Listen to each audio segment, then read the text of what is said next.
preface this by saying that this is just my personal testimony as of now. I want to let it be known that I am posting this video as kind of like a way to track my progress with him. Well, we've stumbled upon our very first obstacle. Like the way people mess up a lot with Santa Muerte, I'm sure they also mess up with him too. And I gave the wrong kind of offerings. There was a moment when I gave him all meat. Well, you're not supposed to just give all meat. It's supposed to be a combination of different offerings. Especially if you're going to be doing dark workings, his offerings have to be raw meat, toasted, certain toasted items, and certain other beverages and smoke, basically. I don't want to give away too much because I don't want people to go at this willy-nilly, you know? It's a lot of study and it's a lot of work. He's a very complicated spirit. So his more prominent iconography reflects these different characters. And I won't say, well, character sounds bad, but his iconography is about these backstories. And I posted a video on it before, but I'll just say it again real quick. So he's known by one story to be a god of the Guarani people. By the name that I read was called Tupa, but it's a more specific name besides Tupa. Tupa means something else, but basically a god of sun and moon, you know, a creator god. So he has that backstory. He also has the backstory of being a monk. He also has the backstory of being a native Guarani man who was on a spiritual quest. And he also has the backstory of being like a derivation, kind of like Jesus. He's also seen as an Eshu. A lot of people who have them as part of their practice, some of them refer to him as Tata Caveira. Some of them refer to him as Shapana. Some of them refer to him as Omulu. He's also seen as a king of the dead. And he's also seen as Cain, who is Cain from the Bible. So he has all these different... I'm just going to call it avatars for lack of a better word. He has all these different avatars. And when you go in, this applies to every spirit, but when you go in, you don't know who you're attracting. You know, I mean, you get a general idea, because if you know how to feel spirits, you can kind of feel who you're attracting. And if I'm being honest, I have attracted a very powerful Lord of the Dead who is also a warrior. But he's also about justice, fairness. And he's also definitely about like an underworld. But he also requested that I go to church. He requested that I make right with Jesus. Seriously, he requested that. And he requested that I get a cross in here. He also requested that I go to church for 7 Sundays. That's what he requested. So, you know, as much as he has fiery red eyes and as much as he can come off as very vile and bloodthirsty, which he does. The derivation I got, the Santa Muerte I got, comes off very bloodthirsty. I mean, there's no point in lying about it. As much as he exudes that, he also exudes an energy of, but it has to be just. I'm not going to do it if it's not just. But he keeps encouraging me to do work that I'm not used to doing. Perhaps this is a moment in my practice where I gotta get my hands even dirtier, and it's good life experience, which I'm all about. I'm all about experiencing new practices and experiencing new forms of magic and forms of defense and forms of restitution and of enemy work, that sort of thing. I mean, that literally is what he does in my life. He protects from brujeria, and he protects from enemies attacking. So what happens when you have a spirit that's like that and you piss him off? Let me tell you right now, I piss off all the spirits I've worked with. Every single one. And he is no exception. So what has happened with him that I've noticed is he becomes distant, and or he becomes like a block. So say you work with other spirits. He is a Lord of the Dead.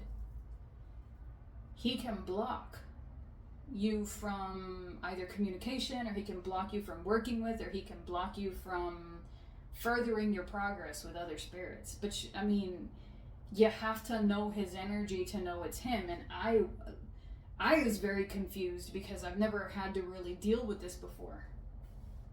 With Santa Muerte, she blocks you from things that are bad for you. She blocks you from spirits, from people, from situations that are bad for you for a certain amount of time. And if you don't change your ways, she's like, okay, fine, fall then. Learn your lesson the hard way. Like, that's how she operates. But him, on the other hand, it seems more so, and now I could look back on this video 3 months from now and I'd be totally wrong. But what it seems right now is very self-centered. It seems very self-centered. It's like, you didn't feed me the right thing, block. Or absence. He becomes absent. You can't feel him when you can normally feel him. And he feels like a darkness. Not necessarily in a bad way. He just is, he's very dense. Very, very dense, very fiery energy. So with all of that in mind, I try to keep his altar to where he is still ignited. I try to keep his altar to where there's not anything stopping him from his heat. So one of the things that can stop him from his heat is water. Although the instructions I was given advised to use water. So maybe it's like Santa Muerte, and the water doesn't disturb their death energy. I mean, we're told to give water to the dead all the time because they're always thirsty. So, it all depends. It all depends on what you get. I got the best that I can assume, which I'm still pretty confused, I'm not gonna lie. I got a warrior death king that likes to fight for justice. Very, very, very adamant, very strong, very masculine, very connected with the dead, like extremely connected with the dead. And seems to have no problem wielding his sword. And that's the thing, is I see him with a sword, not with a scythe. You know?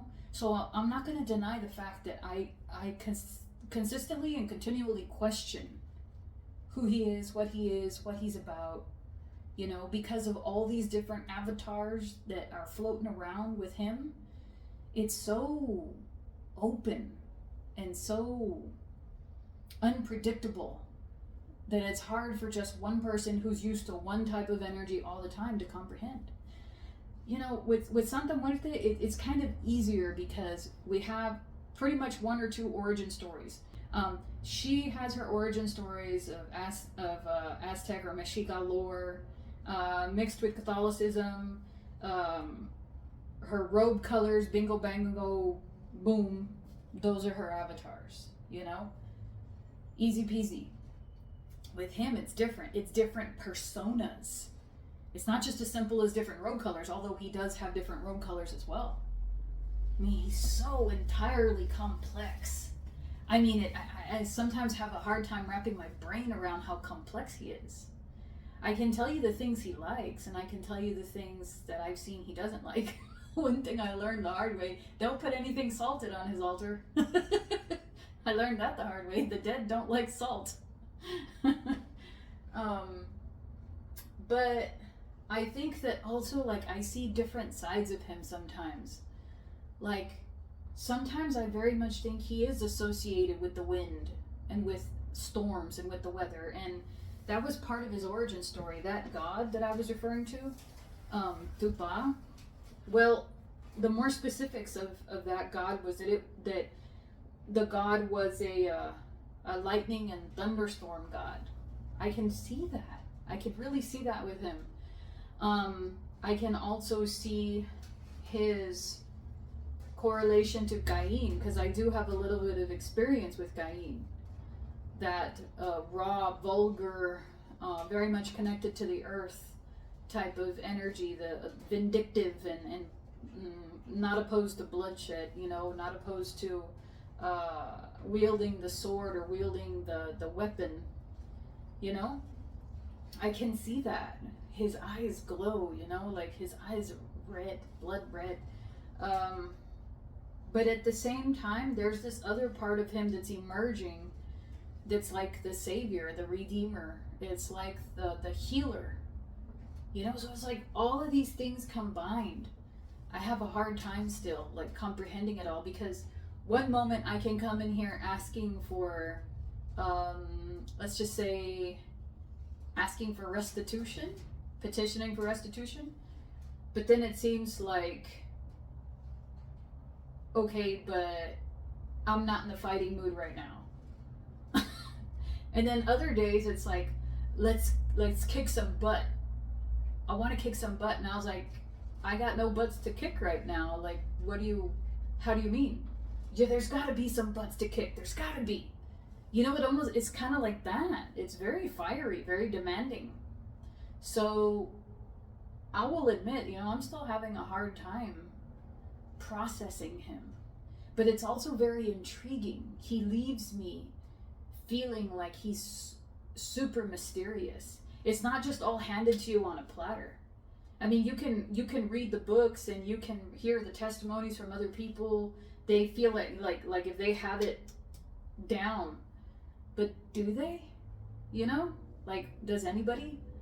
And I think with this, a lot of times it's trial and error, especially if it's a personal practice.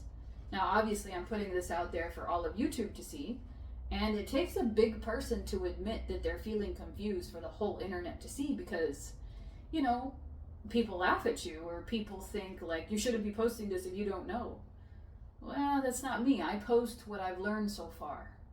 And that's how we all that are watching this video evolve together. And I know a few of you are interested in him. So I just want to be honest with you. Maybe your testimony with him is different. Maybe you got the Redeemer. Maybe you got the holy man or the monk. But that's not who I got. I think that we attract what we need. And I, for a long time, was very much against the methods that are used to petition him with. But now I'm perfectly cool. Like, I surprise myself with how cool I am with restitution, you know?